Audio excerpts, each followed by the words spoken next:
नमस्कार। इससे पहले जनसंख्या से संबंधित कुछ एस्पेक्ट्स के बारे में हमने बात की है।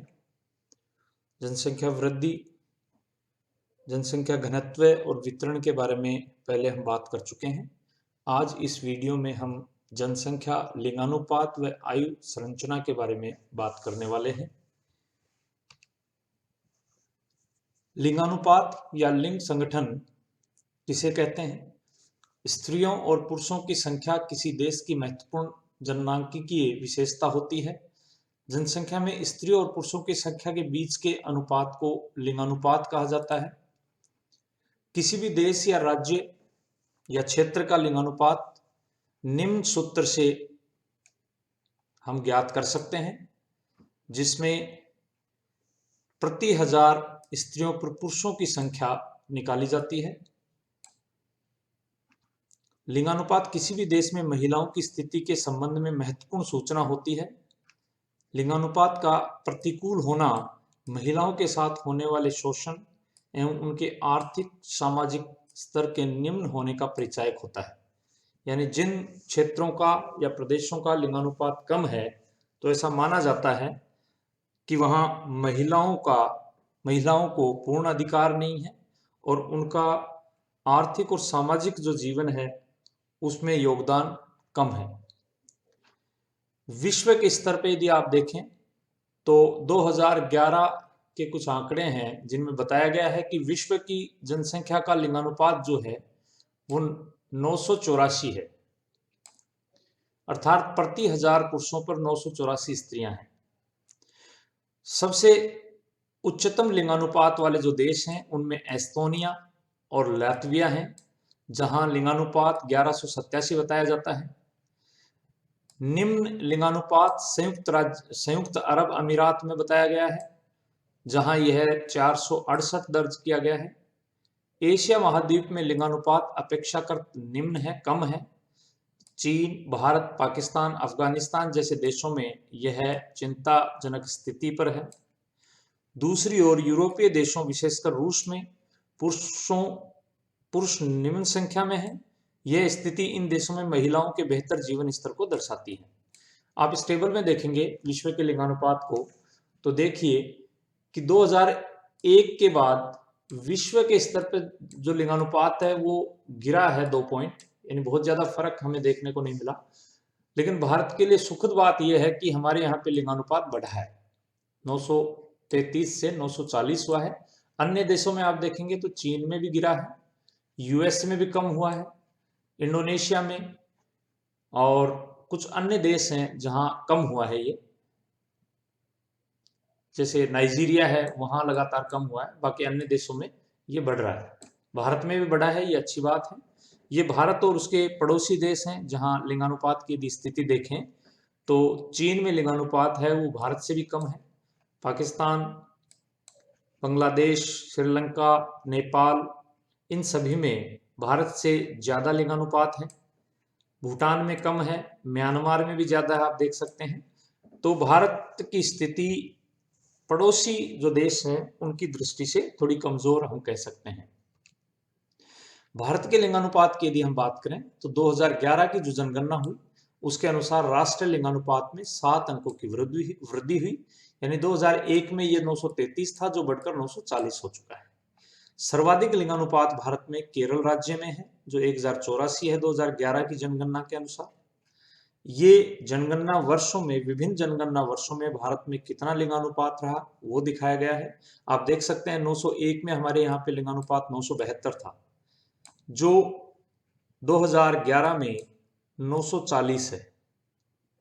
लेकिन यदि इस बार डायग्राम को आप देखें तो देख सकते हैं कि 901 से लेकर और 971 तक ये गिरा है। लेकिन अच्छी बात यह है कि अब ये बढ़ोतरी की ओर है, ये बढ़ रहा है, तो ये अच्छी बात है। 2011 में ये बढ़कर 940 पहुंच गया है। ये 2001 में भारत के लिंगानुपात को कोरोप्लेथ विधि के द्वारा मानचित्र में दिखाया गया है और 2011 में भारत के लिंगानुपात को दिखाया गया है। इन मानचित्रों को देखने से हमें प्रतीत होता है कि जो हरे कलर वाले जो राज्य हैं उनमें लिंगानुपात ज़्यादा है, और जो गहरे कलर वाले हैं जिसमें ऑरेंज कलर है उनमें लिंगानुपात कम है। तो आप देख सकते हैं कि ये वाला जो भाग है भारत का, यहाँ लिंगानुपात ज़्यादा ठीक है, और ये जो राज्य हैं, ये पूरा एक बेल्ट है, यहाँ लिंगानुपात कम है, ये मध्यम दर्जे में है। और 2011 में क्या बदलाव आप देख सकते हैं कि 2011 में आप देखिए कि ये वाला जो भाग है यानी हरियाणा पंजाब है, यहाँ लिंगानुपात कम है, और यूपी में थोड़ा ठीक स्थिति हो गई है, यहाँ ये कम था, यहाँ बढ़ा है, तो ये अच्छी बात है। और ये वाला जो भाग है ये भी थोड़ा सा आप देखेंगे तो यहाँ की बजाय यहाँ ज़्यादा ग्रीनिश लग रहा है, तो ये अच्छी बात है, हम बढ़ोतरी की ओर हैं। आप देख सकते हैं लिंगानुपात को। कुछ राज्यों के लिंगानुपात को यदि आप देखेंगे ग्राफ के द्वारा, तो आप देख रहे हैं कि बिहार में लिंगानुपात लगातार कम हो रहा है, आंध्र प्रदेश में एक जैसी स्थिति है, हरियाणा में कोई ज़्यादा बदलाव नहीं, लेकिन यहाँ आके देखेंगे आप थोड़ा सा बढ़ोतरी की ओर है। कर्नाटक में भी, केरल में लगातार बढ़ रहा है, हमेशा से ज़्यादा है केरल में। उत्तर प्रदेश में बहुत ज़्यादा बदलाव नहीं देखने को मिल रहा, राजस्थान में भी बहुत ज़्यादा बदलाव हमें देखने को नहीं मिल रहा है, जो ग्राफ है वो बिल्कुल समानांतर सा है। उड़ीसा में ये गिर रहा है, महाराष्ट्र में बहुत ज़्यादा बदलाव नहीं है, मध्य प्रदेश में भी कोई ज़्यादा बदलाव नहीं देख सकते, पंजाब में थोड़ा सा ये बढ़ोतरी की ओर है, ये अच्छी बात है। तमिलनाडु में आप देखेंगे पहले गिरा है फिर बढ़ रहा है, जैसे राष्ट्रीय स्तर पे हुआ है वैसा ही यहाँ हो रहा है। वेस्ट बंगाल में आप देखेंगे कि लगातार ये बढ़ रहा है। तो कुछ राज्यों को देखने से हमें पता चलता है कि क्या स्थिति उन राज्यों में लिंगानुपात की रही है। असम में भी लगातार बढ़ रहा है, ये अच्छी बात है। राज्यवार यदि लिंगानुपात हम देखते हैं तो सर्वाधिक लिंग अनुपात वाले जो राज्य हैं उनमें केरल 1 नंबर पे है, तमिलनाडु 2 नंबर पे है, आंध्र प्रदेश 3 नंबर पे है, और मणिपुर 4 नंबर पे है, आप देख सकते हैं। और केंद्र शासित प्रदेशों में जिन प्रदेशों का सबसे ज्यादा है उनमें पुदुचेरी सबसे ज्यादा है 1037, फिर लक्षद्वीप, फिर अंडमान निकोबार। और निम्न लिंगानुपात की हम बात करें तो आप देख सकते हैं हरियाणा सबसे कम, जम्मू कश्मीर में दूसरे नंबर पे है नीचे की तरफ से, और सिक्किम तीसरे नंबर पे। और केंद्र शासित प्रदेशों में सबसे कम है दमन एंड दीव का, जो 618 है, बहुत कम है। यदि राष्ट्रीय औसत या अन्य राज्यों की दृष्टि से भी आप देखें तो बहुत कम दमन एंड दीव में लिंगानुपात हमें देखने को मिल रहा है। भारत में शिशु लिंगानुपात की यदि हम बात करें, सबसे पहले हमें जानना चाहिए कि शिशु लिंगानुपात होता क्या है। शिशु लिंगानुपात से आशय है कि कुल जनसंख्या में 0 से 6 आयु वर्ग के बच्चों के लिंगानुपात से है, यानी जिन बच्चों की उम्र 0 से 6 वर्ष है उनमें महिला यानी बच्चे और बच्चियां उनका क्या औसत एक दूसरे से तुलना की जाए तो निकलता है 2011 की जनगणना के अनुसार भारत में यह 914 है, यानी जो राष्ट्रीय ओवरऑल सेक्स रेशियो उससे भी कम, जो कि 2001 के आंकड़ों से 13 अंक कम हुआ है। ये बड़ी चिंता की बात है। आप देख सकते हैं ग्राफ से, ये सामान्य लिंगानुपात जो ओवरऑल है बढ़ रहा है, लेकिन जो शिशु लिंगानुपात है वो लगातार कम हो रहा है। जब से इसे रिकॉर्ड किया गया 1961 से रिकॉर्ड करते आए हम शिशु लिंगानुपात को, उसके बाद से लगातार कम हुआ है। और यहाँ देखिए 2011 में ये 914 रह गया, ये लगातार गिर रहा है, इस टेबल से भी हमें पता चल रहा है। तो ये थोड़ा देखने की बात है। शिशु लिंगानुपात को यदि मानचित्र की दृष्टि से देखें आप, तो सबसे कम जो शिशु लिंगानुपात है वो आप देखेंगे तो यही दो राज्य हैं, हरियाणा और पंजाब।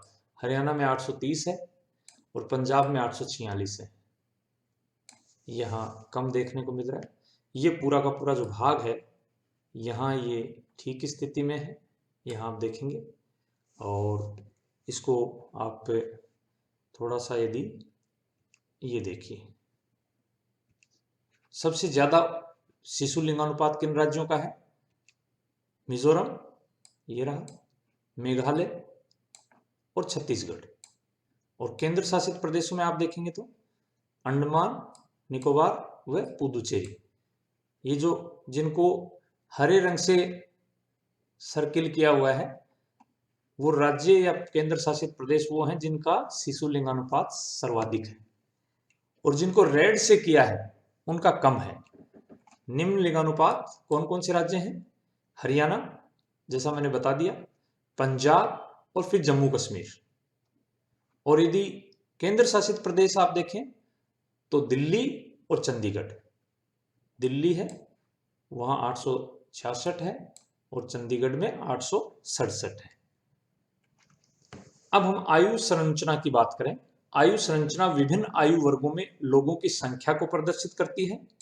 जनसंख्या संगठक का यह एक महत्वपूर्ण सूचक है क्योंकि 15 से 59 आयु वर्ग के बीच जनसंख्या का बड़ा आकार एक विशाल कार्यशील जनसंख्या को इंगित करता है, यानी ये वो जनसंख्या है जो काम करती है। 60 से अधिक आयु वाली जनसंख्या का एक बड़ा अनुपात देश की उस वृद्ध जनसंख्या को प्रदर्शित करता है जिसे स्वास्थ्य संबंधी सेवाओं के लिए अधिक खर्च की आवश्यकता है। जैसे चीन, जापान व कुछ यूरोपीय देशों में भी ये जनसंख्या अधिक पाई जाती है। युवा जो जनसंख्या होती है 18 से 35 वर्ष के, उच्च अनुपात का अर्थ है कि प्रदेश में जन्म दर ऊंची है व जनसंख्या युवा है, जैसे भारत में।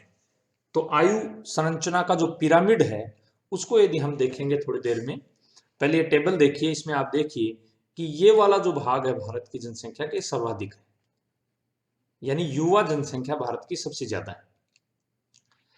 ये देखिए कुल शेयर 2011 के अंदर 86.88 जो जनसंख्या है वो तो 0 से 6 वर्ष से अलावा बच्चों की जनसंख्या है, और 13.12 है वो 0 से 6 ईयर्स की है। ये पहले 15 थी 2001 में, तो ये कम हुई है।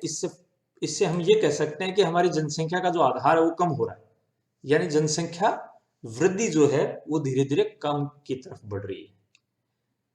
ये पिरामिड देखिए, जनसंख्या की आयु लिंग संरचना का अभिप्राय विभिन्न आयु वर्गों में स्त्री और पुरुषों की संख्या है।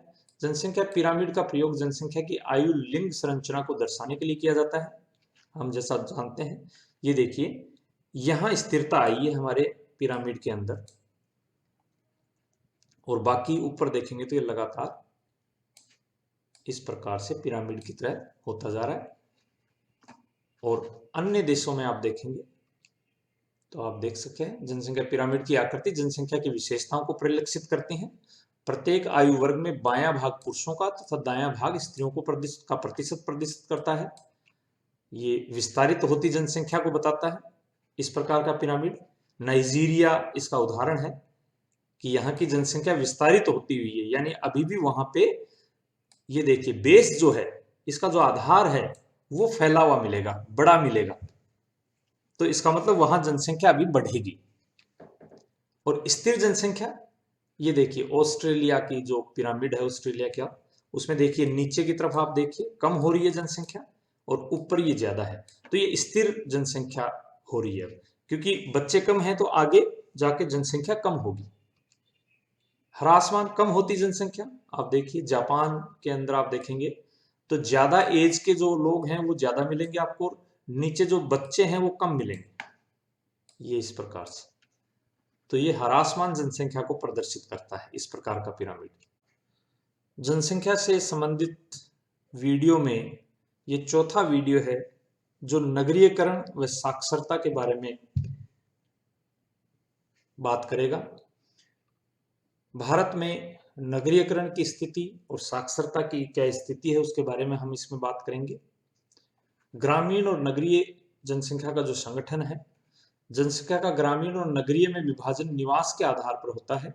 ग्रामीण और नगरीय क्षेत्रों में आयु लिंग संगठन, व्यवसायिक संरचना, जनसंख्या का घनत्व तथा विकास के स्तर अलग अलग होते हैं। सामान्य रूप से ग्रामीण क्षेत्र वे होते हैं जिनमें लोग प्राथमिक क्रियाओं में संलग्न होते हैं, और नगरीय क्षेत्र में वो होते हैं जिनमें अधिकांश कार्यशील जनसंख्या है वो गैर प्राथमिक क्रियाओं में संलग्न होती है। भारत में नगर की जो परिभाषा दी है यानी नगर किसे कहा जाएगा? भारत में नगर की परिभाषा हेतु भारतीय जनगणना आयोग ने कुछ मानक निर्धारित किए हैं। पहला क्या है? वह समस्त गृह तथा क्षेत्र जो किसी नगर निगम, नगरपालिका, छावनी, नोटिफाइड टाउन एरिया के अंतर्गत पाए जाते हैं, या उस क्षेत्र विशेष की जनसंख्या कम से कम 5,000 हो, या 400 व्यक्ति प्रति वर्ग किलोमीटर जनसंख्या घनत्व पाया जाए, या वहां के 75% कार्यशील पुरुष गैर कृषि कार्यों में लगे हों। यदि ये 4 में से कोई भी पैमाना कोई नगर या कोई भी स्थान पूरा करता है तो उसे नगर कहा जाता है। नगरों को अलग अलग वर्गों में बांटा गया है। भारत में जनगणना विभाग ने नगरों की जनसंख्या के आधार पर निम्न श्रेणियां हैं। प्रथम श्रेणी वो है जिस नगर की जनसंख्या 1 लाख या उससे अधिक है। दूसरी श्रेणी, द्वितीय श्रेणी है 50,000 से 99,999। तृतीय 20,000 से 49,999। चतुर्थ श्रेणी 10,000 से 19,999। पंचम श्रेणी 5,000 से 9,999। और षष्टम, छठी जो श्रेणी है वो 5,000 से कम जनसंख्या, यानी 6 विभिन्न श्रेणियों में भारतीय नगरों को वर्गीकृत किया गया है। भारत में नगरीय जनसंख्या वृद्धि की यदि हम बात करें तो आप देख सकते हैं कि 1951 से लेकर और 2011 तक भारत में किस प्रकार से नगरों में जनसंख्या में वृद्धि हुई है। यहाँ देखिए, जनसंख्या 1951 में नगरीय क्षेत्रों में रहने वाली जनसंख्या 62.4 मिलियन थी, जो अब 377.1 मिलियन हो गई है, यानी लगातार ये बढ़ती जा रही है। आप देख सकते हैं ये परसेंटेज है, प्रतिशत में यदि आप देखें टोटल पॉपुलेशन का रेशियो, तो टोटल पॉपुलेशन 1901 में आप देखेंगे तो 89% रूरल यानी ग्रामीण क्षेत्रों में रहते थे और 11% लोग नगरीय क्षेत्रों में, जो बढ़कर 2011 में 31.16% हो गया जो नगरों में रहने वाले हैं, और ये घट के 68.84% हो गया। तो ये आप देखिए ये बढ़ रहा है और ये लगातार घट रहा है। ये 1901 में ये स्थिति थी, ये ग्रामीण है, ये नगरीय जनसंख्या है। 2011 में ये नगरीय जनसंख्या है, ये ग्रामीण है। ये फर्क हमें देखने को मिला है। राज्यों को यदि आप देखें तो सबसे ज्यादा आप देखेंगे तो ग्रामीण लोग कहाँ रहते हैं? सबसे ज्यादा उत्तर प्रदेश में रहते हैं 155 मिलियन, फिर बिहार में, फिर वेस्ट बंगाल में। और नगरीय लोग कहाँ रहते हैं सबसे ज्यादा? नगरों में कहाँ रहते हैं? महाराष्ट्र में सबसे ज्यादा रहते हैं, उत्तर प्रदेश में, फिर तमिलनाडु में। और सबसे कम, ये संख्या की बात हो रही है, ग्रामीण क्षेत्रों में सबसे कम सिक्किम में रहते हैं लोग, फिर मिजोरम में, फिर गोवा में। और नगरीय क्षेत्रों में आप देखेंगे कि बहुत कम लोग ये अरुणाचल प्रदेश और मिजोरम। ये यदि प्रतिशत की दृष्टि से आप देखें तो सबसे ज्यादा प्रतिशत की दृष्टि से नगरीयकृत जो राज्य है वो है गोवा, 62.2% जनसंख्या नगरों में रहती है। फिर मिजोरम, फिर यूटीज में दिल्ली और चंडीगढ़। और निम्न नगरीय जनसंख्या कहां रहती है? हिमाचल प्रदेश में सबसे कम रहती है 10%, यानी ग्रामीण जनसंख्या सबसे ज्यादा कहां होगी प्रतिशत में? हिमाचल प्रदेश में, बिहार में, फिर अंडमान निकोबार केंद्र शासित प्रदेश की दृष्टि से देखें तो ये क्रम है उच्च नगरीय प्रतिशत और निम्न नगरीय प्रतिशत। आप देख सकते हैं। साक्षरता की यदि हम बात करें, किसी देश अथवा राज्य की साक्षरता दर वहां के कुल लोगों की जनसंख्या व साक्षर लोगों के अनुपात को कहा जाता है। देश की साक्षरता दर देश के सामाजिक आर्थिक विकास का परिचायक होती है। विश्व की सामान्य साक्षरता दर है वो 85% आंकी गई है। भारत में साक्षरता दर 7 वर्षों से अधिक, ये महत्वपूर्ण बात है कि हम हमारी साक्षरता जो दर है उसमें 7 वर्ष से कम उम्र के बच्चों को शामिल नहीं करते हैं। 7 वर्ष से अधिक आयु वाले जनसंख्या के उस प्रतिशत को सूचित करते हैं जो पढ़ लिख सकता है और जिसमें समझ से साथ साथ अंक गणितीय परिकलन करने की योग्यता है। ये हमारे यहाँ पे आजकल साक्षरता को देखने का पैमाना है। आजादी के समय भारत की साक्षरता दर मात्र 12% थी, जो बढ़कर 2011 में 74% हो गई। पुरुष साक्षरता 82% है और महिला साक्षरता 65% है। सर्वाधिक साक्षरता वाला राज्य कौन सा है? केरल। और न्यूनतम साक्षरता वाला राज्य है बिहार। ये राज्यों को आप देखेंगे तो आप देख सकते हैं कि ये वाले जो राज्य हैं, केरल है, मिजोरम है, इनमें सबसे ज्यादा साक्षरता दर है। और जैसे जैसे आप कलर को नीचे की तरफ जाएंगे तो ये जो राज्य हैं, ये भाग है और ये मध्य भारत का भाग है, यहाँ साक्षरता कम पाई जाती है। भारत में स्त्री पुरुष साक्षरता को आप देखें तो ये फर्क है। हमेशा से ही मेल जो साक्षरता है, पुरुष साक्षरता ज्यादा रही है और महिला साक्षरता हमारे यहाँ पे कम रही है। इन दोनों को, ये पुरुष साक्षरता और ये महिला साक्षरता है, ये पुरुष है।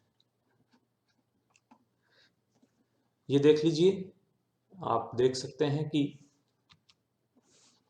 इन दोनों के अंदर रैंक यदि आप देखते हैं तो सबसे ज्यादा साक्षर जो राज्य है टोटल में यदि हम देखें तो केरल सबसे ज्यादा है राज्यों में, और केंद्र शासित प्रदेशों में लक्षद्वीप की साक्षरता सबसे ज्यादा है।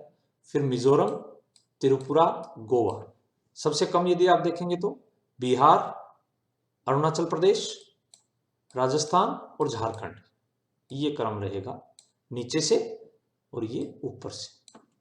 यदि पुरुष और महिला साक्षरता की हम बात करें तो पुरुष साक्षरता में लक्षद्वीप सबसे ज्यादा है, फिर केरल है, फिर मिजोरम है, फिर गोवा है। और महिला साक्षरता में केरल सबसे ज्यादा है, फिर मिजोरम है, लक्षद्वीप है, फिर त्रिपुरा है। इसी प्रकार से पुरुष साक्षरता में बिहार सबसे कम है, अरुणाचल प्रदेश, फिर आंध्र प्रदेश। और महिला साक्षरता में आप देखें तो सबसे कम कौन है? राजस्थान सबसे नीचे, और बिहार फिर है, फिर झारखंड। ये आप क्रम जो है सबसे कम और ज्यादा का वो थोड़ा ध्यान रखें, विभिन्न प्रतियोगी परीक्षाओं में पूछा जाता रहा। धार्मिक जनसंख्या की यदि हम बात करें, धार्मिक जनसंख्या का अर्थ देश के विभिन्न धर्मों को मानने वाले लोगों की कुल जनसंख्या कितनी है। सरकारी आंकड़ों के अनुसार देश में हिंदुओं की संख्या देश में सब कुल जनसंख्या का 79.8% है। दूसरा बड़ा जो धार्मिक समुदाय है वो मुस्लिम समुदाय है, जिसकी जनसंख्या 14.2% है। 25 अगस्त 2015 को भारत सरकार ने धर्म आधारित जनगणना 2011 के आंकड़े जारी किए, और इस टेबल से आप देख सकते हैं कि 2011 की जो जनसंख्या है उसमें कुल जनसंख्या में हिंदू जो हैं वो 79.8% है, मुस्लिम 14.2, तीसरे नंबर पे है ईसाई और चौथे नंबर पे है सिख। सबसे कम जो हैं जैन धर्म के लोग हैं, जो धर्म माने गए हैं, या अन्य जो हैं वो है 0.7, और जो धर्म का उल्लेख नहीं किया जिन लोगों ने वो 0.2% लोग हैं। तो ये आप देख सकते हैं। दशकीय वृद्धि दर की यदि हम बात करें तो सबसे ज्यादा वृद्धि दर जो है वो मुस्लिम धर्म के लोगों में रही है, और सबसे कम जो है वो बौद्ध धर्म के लोगों में दशकीय वृद्धि रही है जनसंख्या, सॉरी जैन धर्म में ये है सबसे कम, ये नहीं है। सबसे कम है जैन और सबसे अधिक है मुस्लिम धर्म।